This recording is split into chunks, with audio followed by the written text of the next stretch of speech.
안녕하세요. 자격지심으로 똘똘 뭉친 어머님께 효자 남편 돌려드린 30대 여성입니다. 남사스러워서 어디 다른 데다 말도 못하고 여기에 왔어요.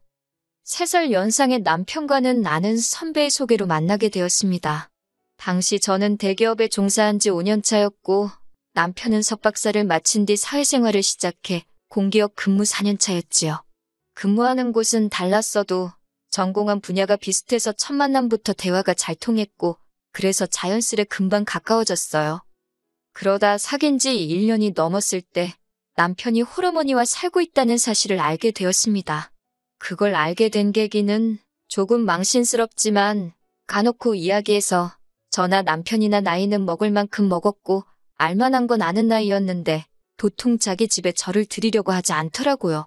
제가 남편 집에 가고 싶어 환장을 했던 게 아니라 남편이 주말엔 또 주말대로 바쁘고 그래서 데이트도 자주 못했거든요. 그러다 보니 혹시 유부남인가 언젠가부터 그런 생각이 자꾸 들대요. 그래서 점점 더 남편 집에 가봐야겠다고 생각을 하게 되었지요. 그리고 하루는 술도 안 먹은 맨정신으로 남편에게 집 좀 보자고 고집을 부렸습니다. 그러자 그제서야 남편이 꽤나 난처해하더니 사실은 어머니랑 산다고 하더라고요. 그런데 그때도 저는 남편이 되도 않는 거짓말을 한다고 생각했어요. 그래서 못 믿겠다. 직접 내 눈으로 봐야겠다고 우겼지요. 그러자 남편도 어쩔 수 없다는 듯이 저를 집으로 데려갔어요. 그리고 다행이라고 해야 할지 어머님은 외출 중이셔서 뵙지는 못했지만 집만 딱 훑어봐도 남편이 거짓말하지 않았다는 걸 알겠더라고요. 그래서 그때 남편한테 정말 미안하다고 몇 번이나 사과를 했어요. 남편에게 어머니랑 둘이 사는 걸 왜 말하지 않았냐 물으니 그냥 요즘 누가 홀어머니랑 사는 남자를 좋아하겠냐며 제가 어떻게 생각할지 몰라서 말을 못했답니다. 그때는 그런 남편이 안쓰러워 보이기도 했고 내가 이 남자한테 그렇게 믿음을 못 줬나 싶어서 미안하기도 했어요. 한창 남편과 저 두 사람 사이에 사랑이 꽃필 때였으니 그럴만도 했지요. 그래서 남편한테 나는 괜찮다. 홀어머니가 무슨 죄도 아니고 다 이해할 수 있다 했습니다. 그러자 남편 얼굴도 금세 화색을 띠더라고요. 하지만 그게 제가 제 발등을 도끼로 찍는 일이 될 줄 그땐 몰랐네요. 이후로 남편은 데이트 도중에 맛집이나 경치 좋은 곳에 가게 되면 그렇게 어머님 생각이 난다 소리를 자주 하기 시작했어요. 아마 그전에도 생각은 났을 텐데 제 앞이라 말만 안 했던 거겠지요. 그리고 예를 들어 지난주 주말에 저랑 강릉에 가서 데이트를 했는데 너무 좋았다. 그러면 그 다음 주에 어머님을 모시고 똑같은 코스를 가더라고요. 앞서 말씀드렸다시피 주말엔 남편이 바빠서 데이트를 잘 못했다고 했잖아요. 그래서 제가 유부남인가 의심을 했다고. 그런데 사실은 그때도 이런 생활 패턴으로 지내고 있던 거예요. 한 주는 저랑, 한 주는 어머님과. 그런데 이게 제 눈에는 되게 살가워 보였어요. 저도 위로 2살 많은 오빠가 있는데 저희 오빠는 부모님한테 굉장히 무뚝뚝하거든요. 그래서 남편이 어머님한테 하는 게 되게 자상해 보였고 결혼하면 저한테도 그렇게 잘해주겠구나 싶어서 좋아 보였어요. 그리고 한 반년쯤 지났을 무렵 남편이 저에게 프로포즈를 해왔습니다. 저처럼 소박하고 마음 넓은 여자와 함께라면 평생을 행복하게 살 수 있을 것 같다고요. 소박하다는 말이 저에게 돈을 많이 안 써도 될 것 같다. 마음 넓다는 말이 홀어머니한테 몰래 들이든 이해해줄 것 같다. 라는 뜻인 건 살면서 깨닫게 되었습니다. 지금도 그때를 생각하면 그게 말이냐 막걸리냐 하고 퍼부숴주고 싶은 심정이에요. 하지만 그때는 제 눈에 콩깍지가 씌어도 몇 거풀로 씌어 있었고 저는 그런 남편의 멍청한 프로포즈에 좋다고 했습니다. 나이가 30 중반이 되어갔으니 조급했던 제 마음도 결혼이란 결정을 내리게 만든 원인 중 하나였고요. 아무튼 그렇게 결혼 준비를 시작하면서 알게 된 게 남편이 어머님과 지내는 생활비 대부분을 부담하고 있었다는 거예요. 다행히 집 자체가 어머님 명의였고 대출 같은 건 없어서 관리비에 보험료에 먹고 사는데 들어가는 정도였지만 그래도 100만 원이 훌쩍 넘었어요. 남편이 먼저 말하기를 대학원까지 어쨌든 어머님 덕분에 마칠 수 있었으니 이건 자기가 해야 할 도리랍니다. 결혼하고 나서도 계속 이렇게 드려야 하냐니까 그래도 다행히 그건 아니래요. 자기가 결혼해서 나가면 어머님이 그 집을 팔고 작은 데로 이사를 하실 거고 그 차액으로 생활을 하시기로 하셨답니다. 그래도 계획이 있으니 다행이다 싶었지요. 문제는 상황이 그렇다 보니 결혼을 하면서 시댁 일하고 해봤자 어머님이지만 뭐 경제적 지원을 기대할 수 없는 상황이었어요. 남편이 모아둔 돈도 저보다 2천만 원 적었고요. 게다가 저희 친정 부모님이 5천만 원을 더해주시면서 졸지에 제가 7천을 더 해가게 되었습니다. 어머님은 결혼식 당일날 축의금으로 들어온 600만 원을 저희에게 주셨고요. 그리고 돌이켜 생각해보면 신혼여행에서 돌아온 직후 저희 사이가 삐그덕거리기 시작한 것 같아요. 남편이 먼저 어머님이 주신 600만 원 이야기를 꺼내면서 마음이 안 좋다 그러는 거예요. 제가 왜 그러냐니까 그냥 어머님한테 큰돈을 받았더니 아들로서 죄송스럽다나요.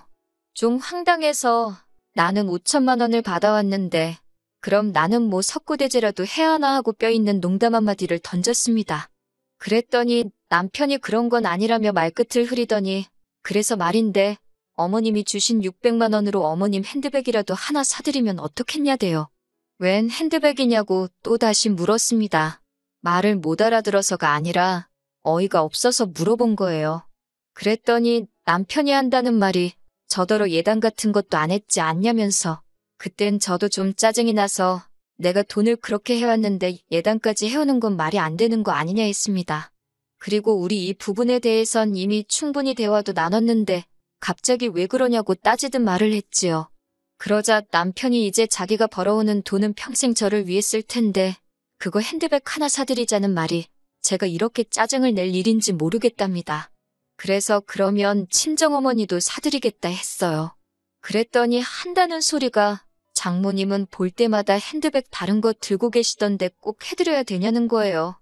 그 말이 어찌나 황당하던지 제가 그러면 어머님은 뭐 비닐봉지 들고 다니시냐고 받아쳐버렸습니다.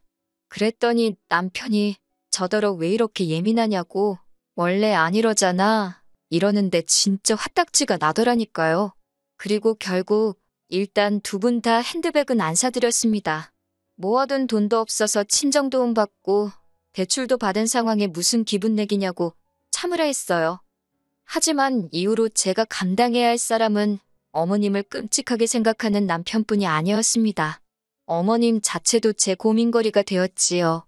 결혼 준비를 하는 내내 어머님은 저에게 크게 요구하시는 것도 바라시는 것도 없다 하셨습니다. 그저 둘이서 좋으면 그만이다. 나는 신경 쓰지 마라 소리를 입버릇처럼 하셨지요. 그래서 저는 제가 어머님 복이 있나 보다 했어요. 그런데 막상 식을 올리고 나니까 하나둘씩 이것저것 바라는 게 많아지시대요. 시작은 어머님이 이사를 하시면서였습니다. 남편과 어머님이 살던 집은 20평대 후반에 크지도 작지도 않은 아파트였어요. 그리고 남편 말대로 남편이 저와 결혼하면서 나오고 어머님이 집을 파셨습니다. 그리고는 15평대 아파트로 이사를 하시게 되었는데 그 집을 계약하신 이후로 계속해서 저희만 보면 모두 사야 되고 모두 필요하고 여러 가지 이야기를 하시더라고요. 한마디로 사달라는 소리였는데 참 난처하대요. 한편 그 무렵 저희 친정오빠도 애가 태어나면서 집을 이사하게 되었는데 저더러 김치냉장고랑 TV랑 혹시 필요하냐고 묻대요. 필요하다고 하면 저희 준다고요. 그때 불현듯 어머님 생각이 났고 그래서 달라고 했습니다. 특히나 어머님이 쓰시던 김치냉장고는 15년 가까이 된 제품이었던데 반해 친정오빠가 준다는 건 산지 3년 남짓밖에 안 된 새거나 마찬가지였으니까요. 저는 어머님이 들으시면 좋아하실 줄 알았어요. 그래서 바로 어머님께 전화를 드려서 말씀드릴까 하다가 어차피 주말에 짐 싸는 것도 도와드릴 겸 댁에 가기로 했던 상황이라 그때 말씀드리려고 기다렸지요. 그리고 며칠 뒤 어머님 댁에 도착했습니다. 저희를 보자마자 또 이거 봐라 뭐가 있어야 한다. 저게 필요하다. 그래서 제가 친정오빠 이야기를 꺼냈습니다. 김치냉장고랑 TV는 제가 가져다 드리겠다고요. 그런데 어머님이 저를 어이없다는 듯 쳐다보시더니 하시는 말씀이 지금 당신더러 저희 친정 식구가 쓰던 걸 얻어쓰란 소리냐입니다. 같은 말을 해도 어쩜 그렇게 날카롭게 하시는지 민망하더라고요. 거의 새거나 마찬가지라고 말씀드렸지만 어머님은 무조건 싫으시답니다. 새로 이사 가는데 재수없게 남이 쓰던 걸 쓰라 그러냐면서 제 눈엔 당신이 뭐 거지로 보이냐고 그래요. 혼자 사는 시애미한테는 아무거나 갖다 줘도 얼싸좋다 할 줄 알았냐면서 어머님이 어찌나 노여워하시던지 저도 모르게 눈물이 나더군요. 그러자 남편이 어머님더러 한다는 말이 제가 생각이 짧아서 그런 거니 어머니가 이해 좀 해주세요 그러는 거예요. 생각이 짧다니 짧긴 뭐가 짧다는 건지 황당해서 남편을 쳐다봤습니다. 그랬더니 남편이 얼른 어머님한테 죄송하다 그러라며 강제로 제 머리를 막 숙이려 드는 게 아니겠어요? 그런 남편의 태도에 저도 불쾌해서 이러지 말라 했습니다.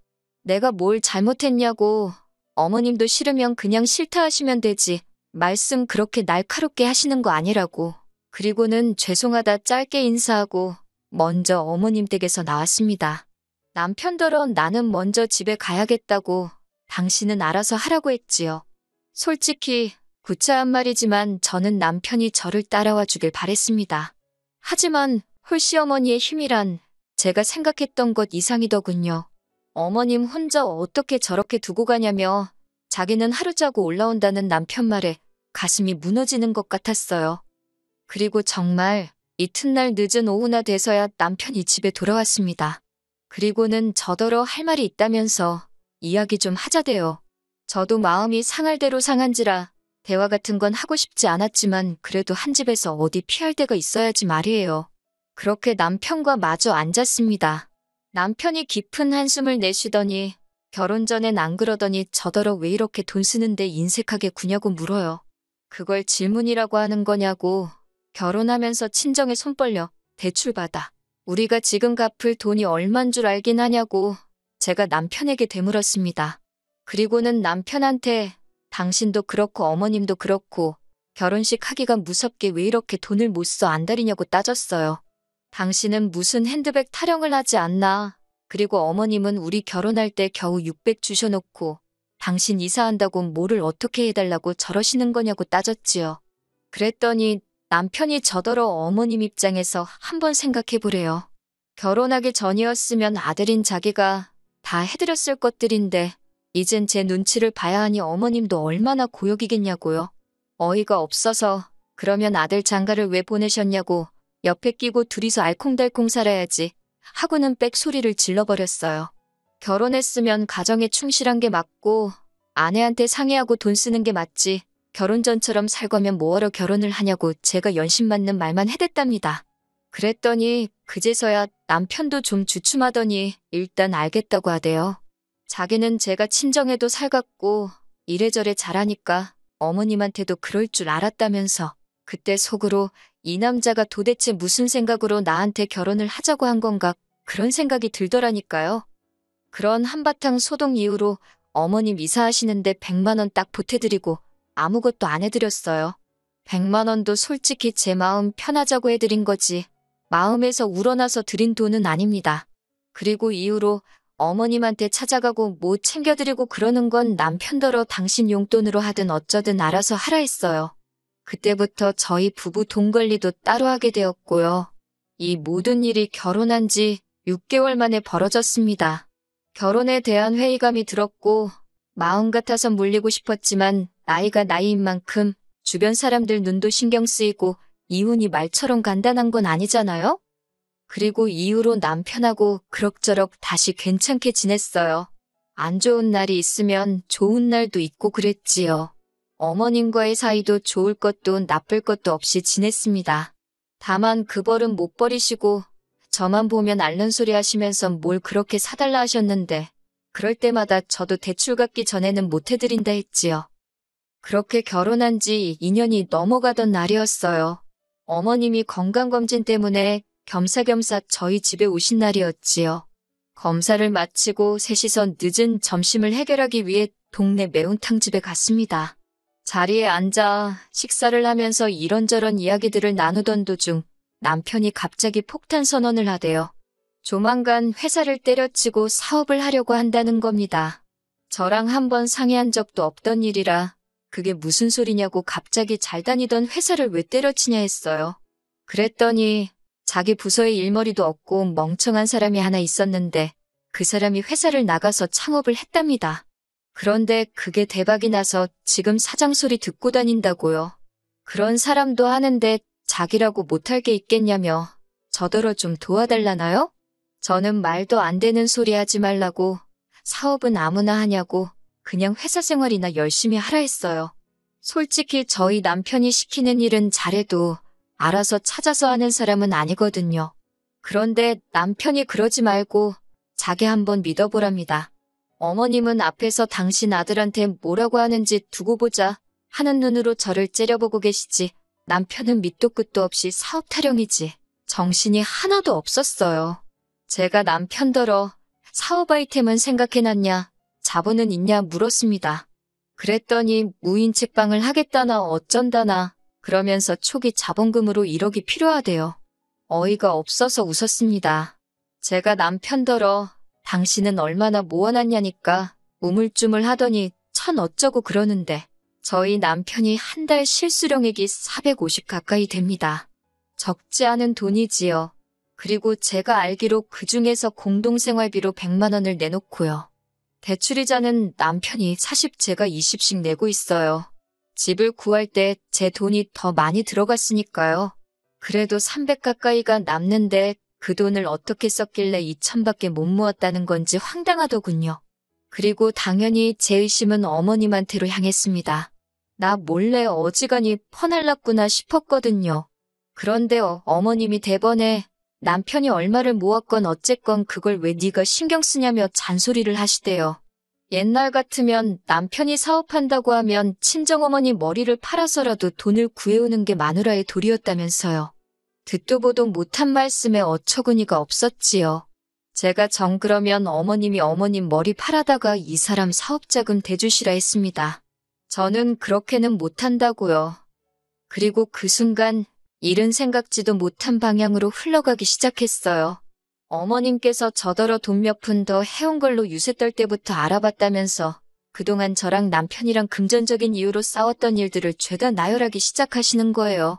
알고 보니 남편이 어머님께 그동안 저와 있었던 일을 미주알고주알 다 일러 바쳤던 거지요. 어머님은 어머님대로 제가 당신한테 선물도 안 하고 용돈도 안 드리고 하니까 남편한테 제 흉을 보신 거고, 한마디로 모자지간이 저 하나를 놓고 어지간히 씹고 뜯었던 모양이 돼요. 기분이 나쁜 것도 나쁜 거지만 소름이 다 끼치더라니까요. 정말 입이 떡 벌어져서 말이 안 나왔네요. 남편은 그제서야 저한테 따로 이야기 좀 하자며 저를 불러내더니 되도 않는 변명을 늘어놓기 시작했습니다. 어머님하고 아들인 자기가 할 이야기가 뭐가 있겠냐. 그렇다 보니 제 이야기를 하면서 말상대를 해드렸는데 자기가 말하다가 실수로 이야기한 것도 있고 그렇대요. 어머님이 저렇게 마음에 담아두실 줄 몰랐다면서 자기가 미안하다는데 그딴 소리가 제 귀에 들어올 리가 없었지요. 대꾸하기도 싫어서 남편한테 됐다고 했어요. 그런데 그때 어머님이 쫓아나오시더니 지금도 이것 보라고, 당신 아들이 뭐가 그렇게 부족해서 저한테 애걸복걸을 해야 하냐며 남편더러 저한테 사과하지 말라고 악을 쓰시는 거예요. 아무리 어머님이 저보다 윗사람이라지만 어이가 없어서 기가 막히더군요. 제가 남편더러 남 먼저 가겠다 했어요. 어머님 저러시는 거 못 받아들인다고요. 그랬더니 남편이 이번에도 저더러 먼저 가랍니다. 결혼 초와 마찬가지로 이번에도 남편은 어머님을 저렇게 혼자 두고 못 간다며 저더러 먼저 가라고 했어요. 그때 확실히 깨달았지요. 이 남자는 안 변하겠구나. 그래서 뒤도 안 돌아보고 먼저 올라왔습니다. 이번에도 늦은 오후가 돼서야 올라온 남편은 저더러 사업 이야기는 생각해봤냐고 그래요. 그래서 마지막이다 생각하고 1억을 해주면 나한테 갚을 거냐 물었습니다. 그랬더니 부부 사이에 갚고 말고 그런 게 어딨냐면서 대신 자기가 대박이 나면 저는 사모님 소리 듣고 사는 건데 좋지 않냐고 그래요. 그러면서 혼잣말처럼 그러면 평수 넓은 아파트로 이사도 하고 어머니도 모시고 오면 되겠다나요? 꼴 같지도 않아서 제가 됐다 그랬습니다. 1억 해줄 생각도 없고 어머님을 모시고 오긴 어딜 모시고 오냐고. 그 말에 남편도 발끈해서는 자기가 벌어다주는 돈으로 먹고 살면 어머님 정도는 모시는 게 당연한 거 아니냐는데, 아니 사업을 시작한 것도 아닌데 벌써부터 김칫국을 처먹고 있더라니까요. 그리고 이후로 고민 끝에 저는 남편과 이혼을 하기로 결심했어요. 남편을 납득시키는 건 정말 그 무엇보다도 어려운 일이었습니다. 남편은 자기가 이제 결혼도 하고 안정된 삶을 꾸릴 수 있게 된 만큼 그간 어머님께 받은 은혜에 보답하고 싶었던 것뿐이라며 저도 부모가 있으면서 어쩜 그러냐고 원망을 쏟아냈지요. 하지만 전 남편에게 일순이고 싶었거든요. 그래서 남편더러 더 마음 넓고 이해심 깊은 여자를 만나라 했습니다. 그리고 다행이라고 해야 할지 어머님께서 연락도 없이 집으로 찾아와 저더러 매정하고 못돼 처먹은 X라고 어찌나 욕을 하시던지 그나마 남편한테 남은 정도 다 털게 해주시대요. 금전적인 부분은 비교적 원만하게 남편과 합의를 받고 결국 이혼했습니다.